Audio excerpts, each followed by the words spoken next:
Chapter 5, Understanding the Human Being as Coexistence of Self and the Body. Recap. In previous chapters, we have discussed the basic aspiration of human being, that is happiness, prosperity, and its continuity.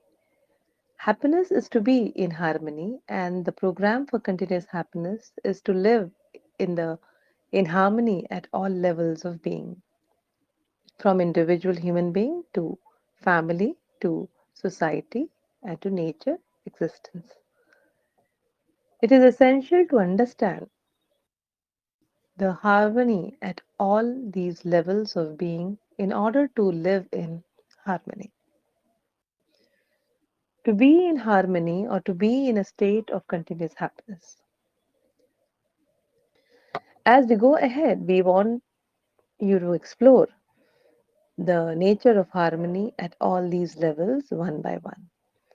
Proposals will be put forward to you about the harmony at each of these levels. You are requested to verify them one by one on your own right. First, to verify them on the basis of your own natural acceptance, and then validate them further in living, experiential validation, to see if it leads to mutual happiness and mutual prosperity or not. Our role is to draw your attention towards the proposals and help in initiating this process of self verification in you. Hence, the main responsibility is yours. In this chapter, we will begin to explore the harmony in human being. Human being. What do you visualize when you read the words human being? You may imagine a human body with its familiar form and features. Have you also thought about who is visualizing the human being? Who is appreciating the form and features? Is a human being just the body or something more than that? We want to explore exactly what a human being is. Human being as coexistence of self and body. The proposal is that human being is the coexistence of self and body. Let's try to observe it in ourselves. Now, refer to this figure 5.1. Who is interested in understanding what is written in this book? Who makes sense of the words? We keep saying things like, I am happy, I feel bored, this is my friend, that is a stranger, I like this music, I want to eat delicious food, and so on. Like that, we have an idea that I am there and my body is also there. We can see that it is the body that is tall or short, fat or thin, healthy or sick, and so on. We also have an idea about ourselves, like this I is referring to the self, not the body. You, self, you are the one that recognizes the relationship, that decides what to do, and that feels happy or sad. When we say, I ate delicious food, we can see that the food is consumed by the body and I enjoy the taste of the food. The needs of the self and the body. If you try to understand self and body separately, it could be understood on the basis of a need. A need of the self is happiness. If someone expresses a feeling of respect to us, we feel happy about it. Respect is one of the needs of the self. Now, if you look at the need of the body, it is physical facility. One example of it is food. You may observe it in yourself that food is required and respect is also required. None of these are required. Now, both of these are required for human being. Do you think one can be replaced by the other? For example, if you are given well prepared, tasty food, but it is given to you with a push or a sharp, here, take it and eat, will it work for you? Providing tasty food may fulfill the body, but the disrespect will not be satisfying for the self. Similarly, if you are given respect but no food, you may tolerate it for a day or two. However, you certainly need food also, isn't it? Thus, both of these are required. By giving food only, you can't ensure respect. Same way, just by giving respect, food is not ensured. Thus, these are two different types of needs. Both of these are essential, and therefore, both of them have to be fulfilled separately for human being. Needs, are they temporary or continuous? To clarify the difference between the two types of needs, let us look at them in terms of time. The food is required continuously, or you need it only when you feel hungry. When your stomach is full, do you still require food? It is easy to see that food is needed only when we are hungry. If we are forced to eat when the stomach is full, we find it uncomfortable, rather intolerable. Thus, food is needed from time to time and not continuously. Therefore, food is required temporarily. What about respect? Is it desired continuously or only for a certain time?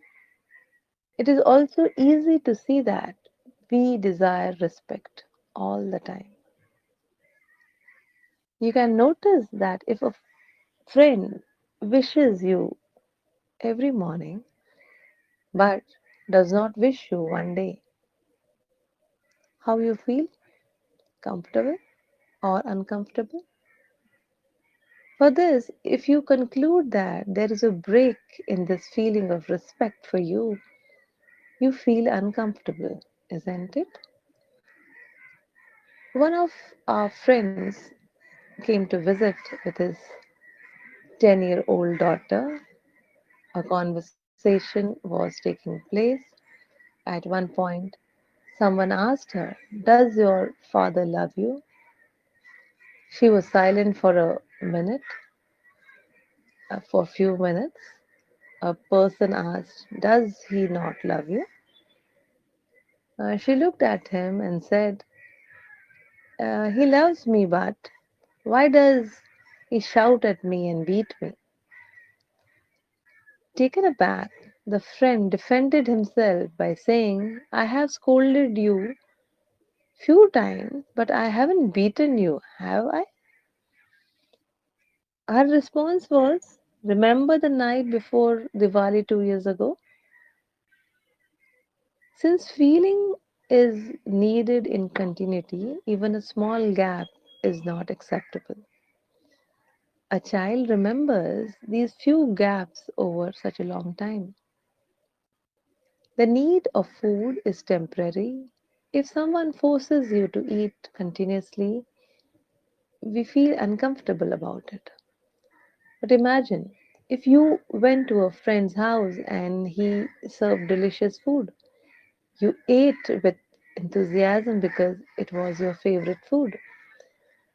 Now, what would happen if your friend kept insisting to you to eat more and more, even after your stomach is full? In case of respect, we want continuity, but in case of food, we don't want the continuity.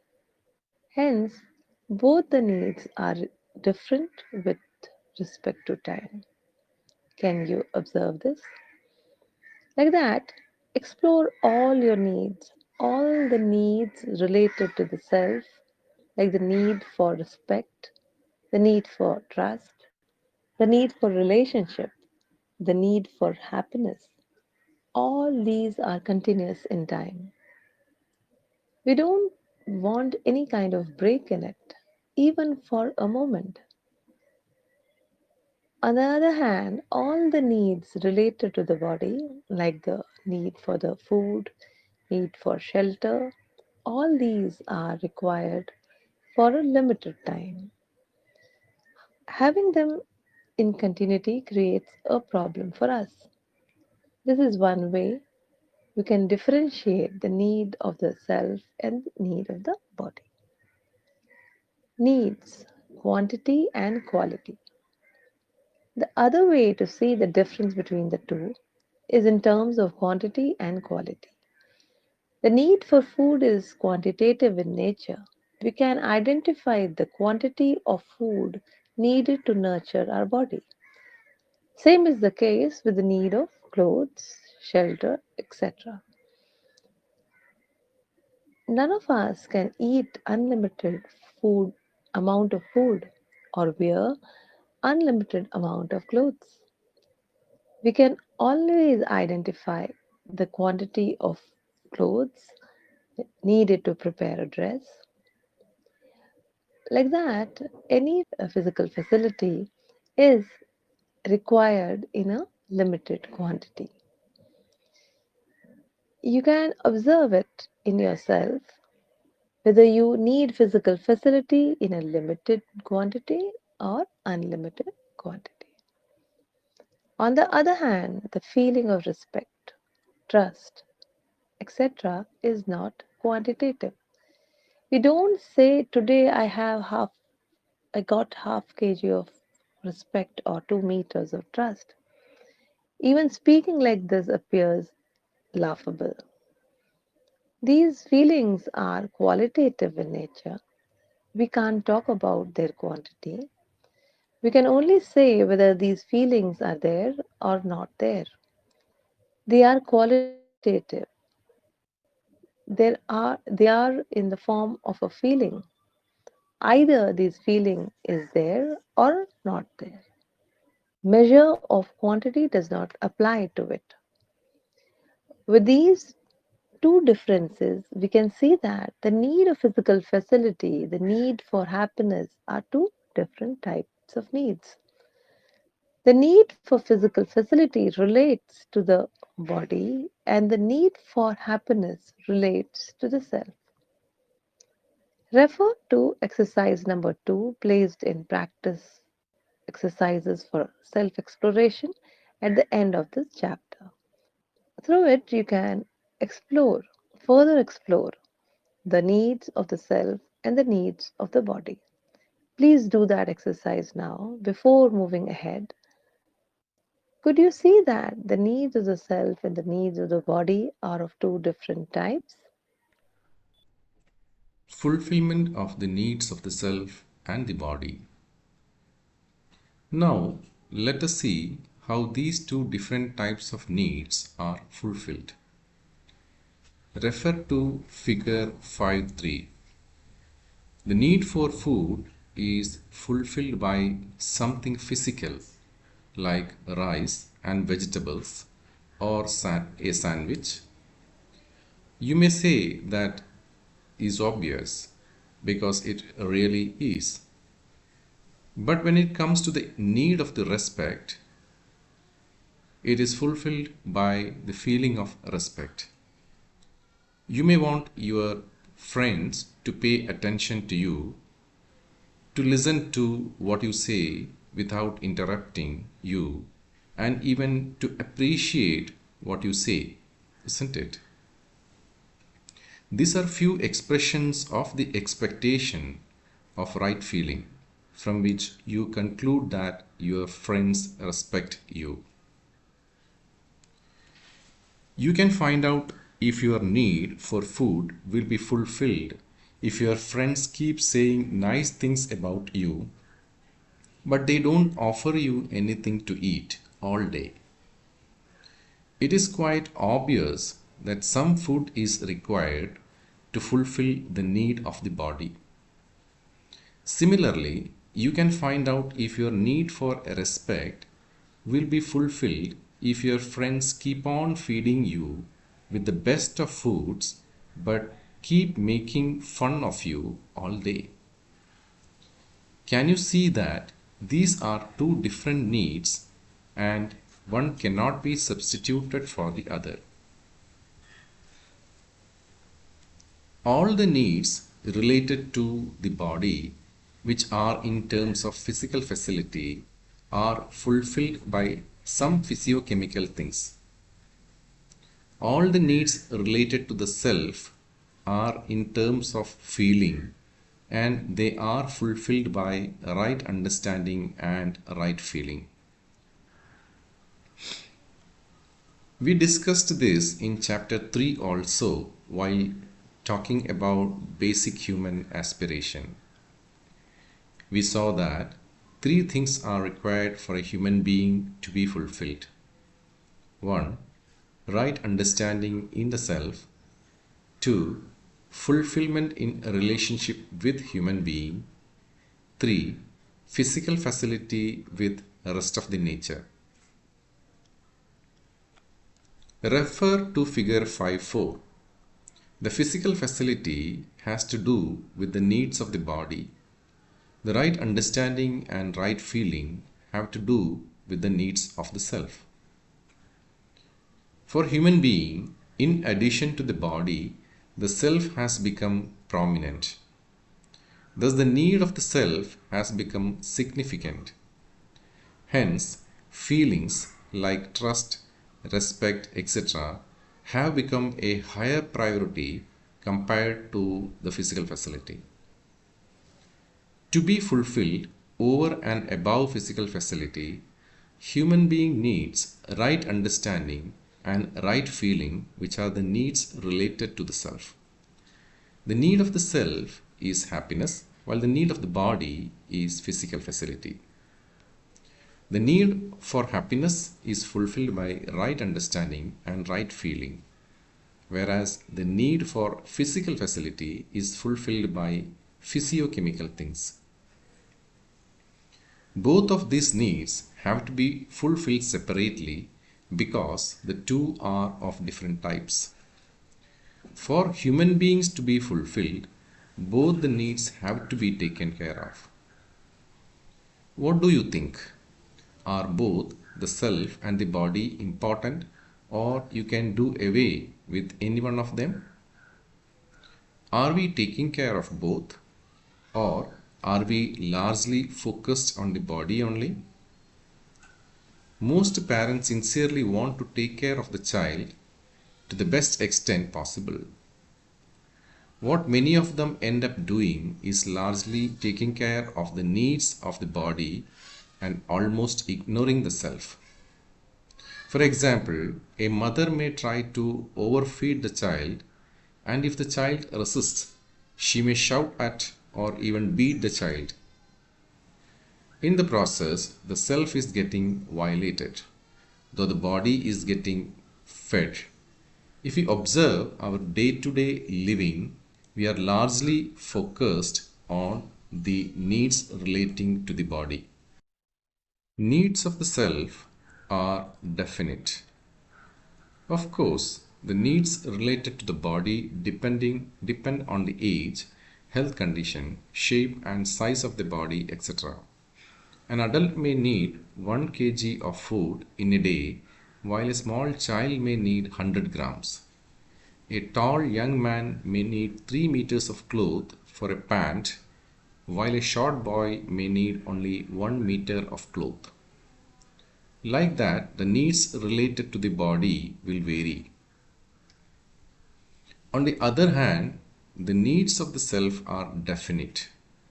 A child needs happiness as much as youth does as an old person.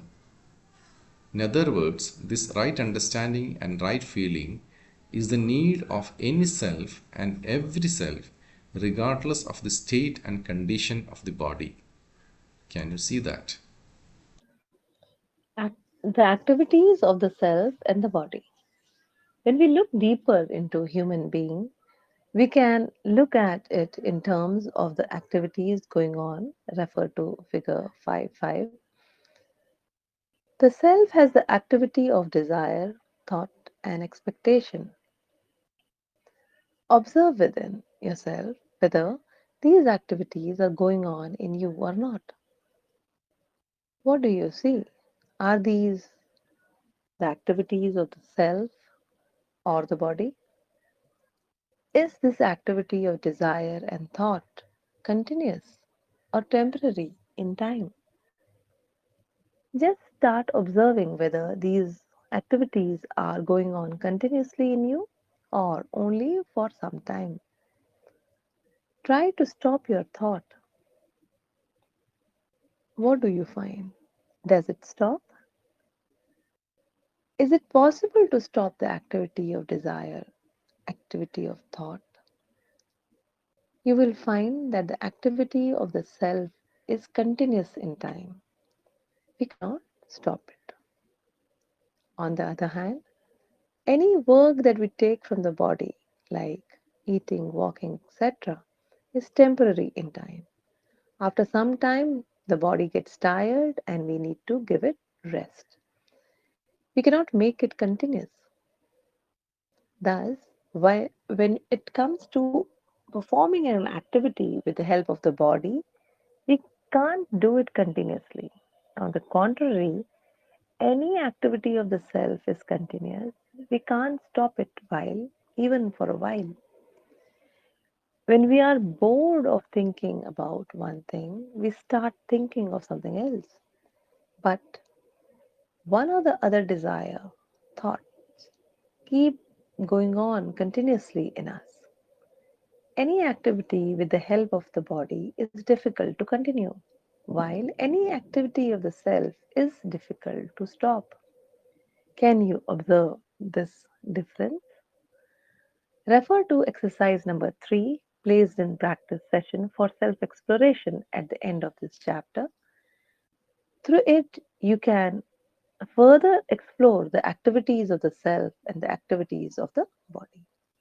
Please do that exercise now before reading further. Could you see that these activities are qualitatively of two different types? The self and the body can be differentiated on the basis of their needs as well as their activities.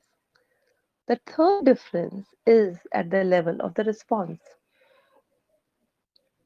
The response of the body and the response of the self. The response of the self and the body. The response of the body is based on recognizing and fulfilling, whereas the response of the self is based on knowing, assuming, recognizing, and fulfilling. See figure 5.6.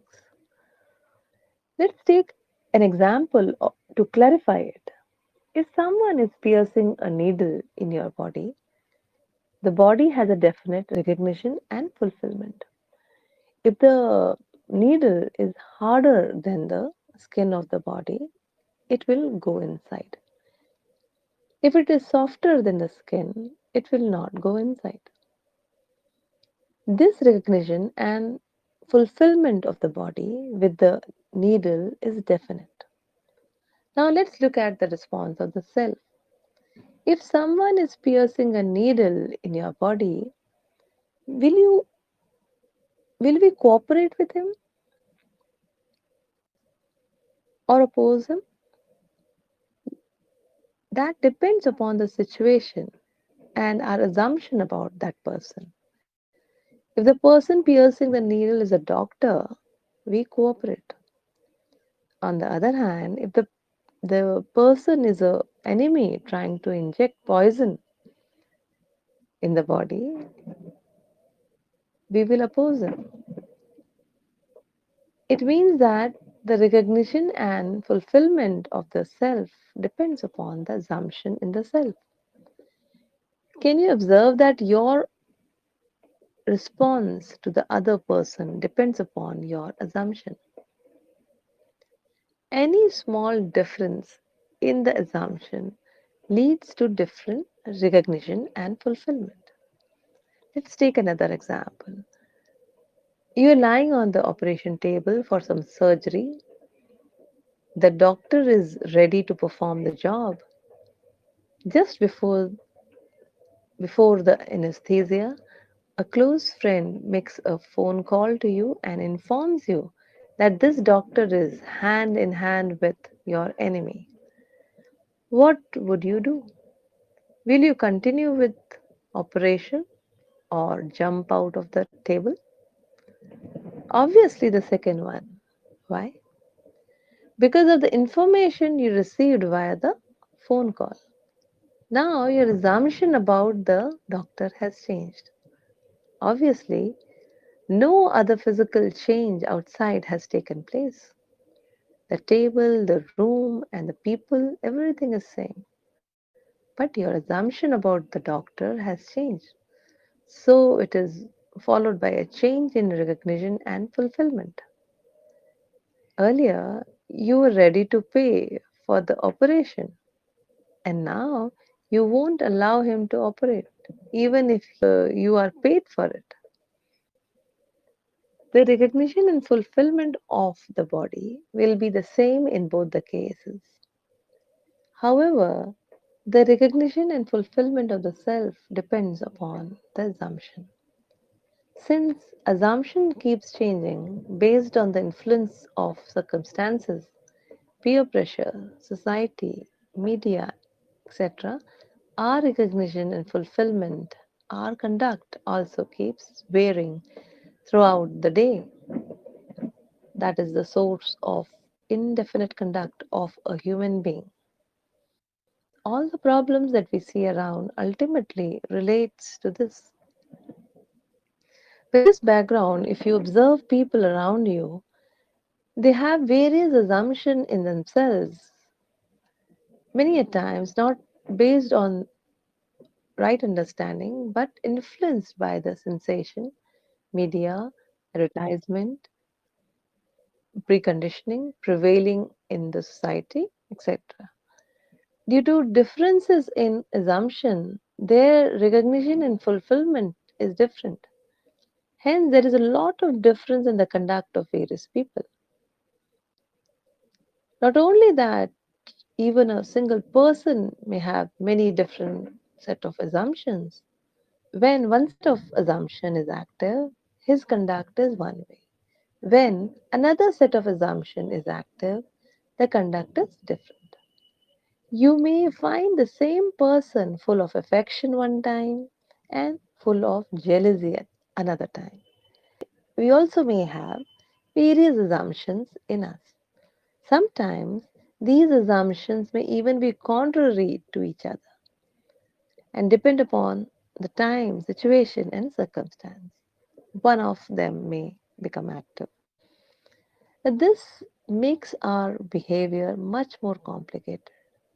Any misleading assumption that is not right leads to a wrong recognition and fulfillment, ultimately leading to wrong behavior, conduct. This is what most of us are doing, living on the basis of assumption. As a result, all of us are facing problems at various levels. If we assume ourselves to be one sect and someone assume the other sect to be our opponent, our behavior with the people of these two sects can be quite different. If, like if a person believes themselves to be of one sect, and he has the assumption that those who believe themselves to be of another sect are different from him. This behavior will be very different for people of both these sects. However, when he is able to understand human being, this assumption will be set right and his behavior will be mutually fulfilling for any human being and every human being. Can you see that? The conduct of the human being basically depends upon the response of the self, as all decisions are made by the self. Only with the assumptions set right, that is, assumptions that are based on knowing, can the recognition and fulfillment be set right. And only then can the conduct become definite. This has been elaborated in the figure 5.7. As long as we are just operating in the smaller block, assuming, recognizing, fulfilling, we are in problem. Our conduct is indefinite as our assumptions keep changing. The solution is to operate in the bigger block, knowing, assuming, recognizing, fulfilling.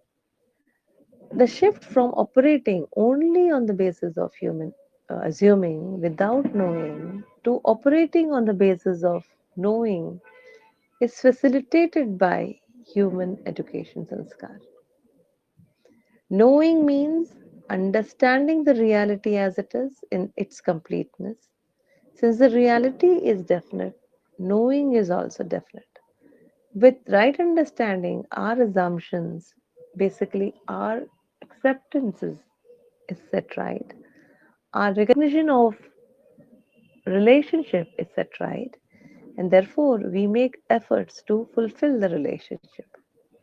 In this way, our conduct becomes definite, it becomes humane, so we are calling it definite human conduct. If we understand, know the human being as proposed above, our assumptions will be set right. We will be able to see that all human beings are similar. Our recognition of relationship will be set right. We will recognize all human beings as being similar rather than a, on the basis of caste, creed, gender, age, language, religion, etc., region, etc. With the recognition set right, our fulfillment of relationship will be set right. We will make the effort for fulfillment of both the self as well as the body, rather than discriminating based on whether one is a male or female, white or black, Hindu or Christian, etc. To live in a state of solution, we need to ensure knowing in the self, which is the most important task for human being. In absence of knowing, when we are living just by assumptions, we are in problem and creating problem for others. Can you see that? This transformation from the state of problem or indefinite conduct to the state of solution or definite conduct can be ensured by human education sanskar. The self as the consciousness entity, the body as the material entity. We saw that the need, fulfillment, activity, and the response of self and body are completely different. They are two different types of reality. The self, which is also called as Jivan, is the domain of consciousness, while the body is the domain of material.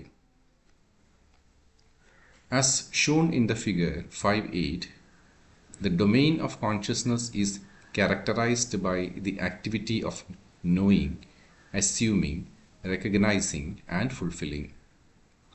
On the other hand, the domain of material only has the activity of recognizing and fulfilling. Happiness is the need of the consciousness, and it is fulfilled by right understanding and right feeling which are activities of the consciousness itself. Body is a material unit and its needs are material in nature and they are fulfilled by physiochemical things. Thus, the need of the consciousness is fulfilled by the activities of consciousness only, whereas the need of the material body is fulfilled by physiochemical things only. To understand the human being, both the domain of consciousness as well as the domain of material needs to be understood. For human being to be fulfilled, both domains need to be fulfilled separately. Gross misunderstanding, assuming the human being to be only the body. A gross misunderstanding is to assume the human being to be just the body. As far as the needs of human being are concerned, they are in terms of happiness and physical facility. The need for happiness is continuous because it is actually the need of the self. With the assumption that the human being is just the body, all the efforts for fulfillment of human needs have to take place through physical facility.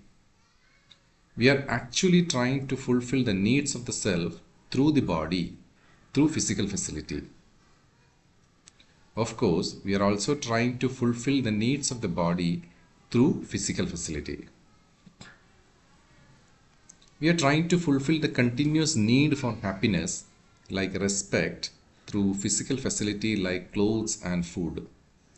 Since the need for happiness is continuous, we end up thinking that it will come from more clothes, more food, etc. Hence, the need for clothes, food, and any other physical facility appears to be undefined or unlimited in quantity.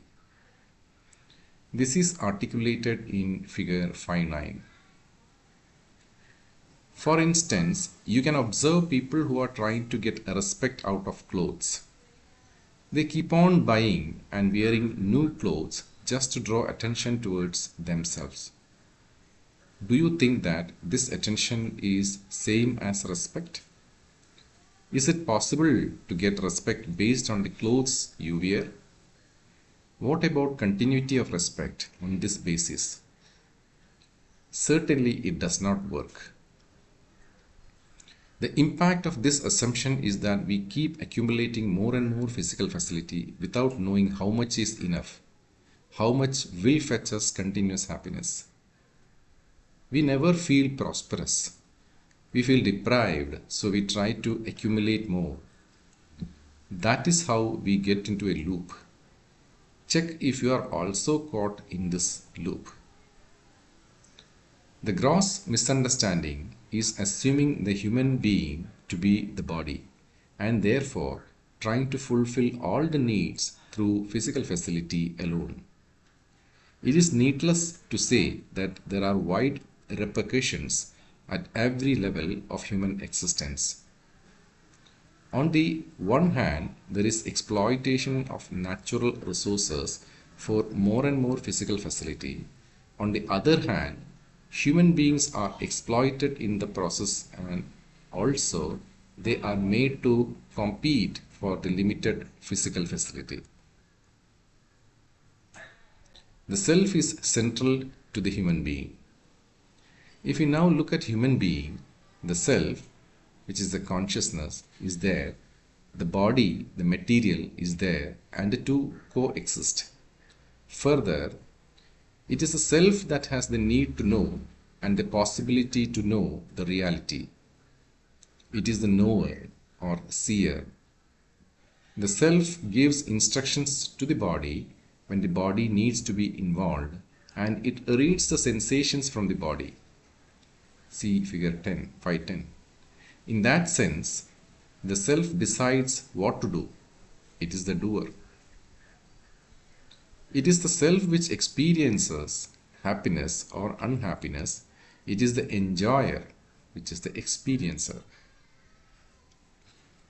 In this way, we can see that the self is central to human existence.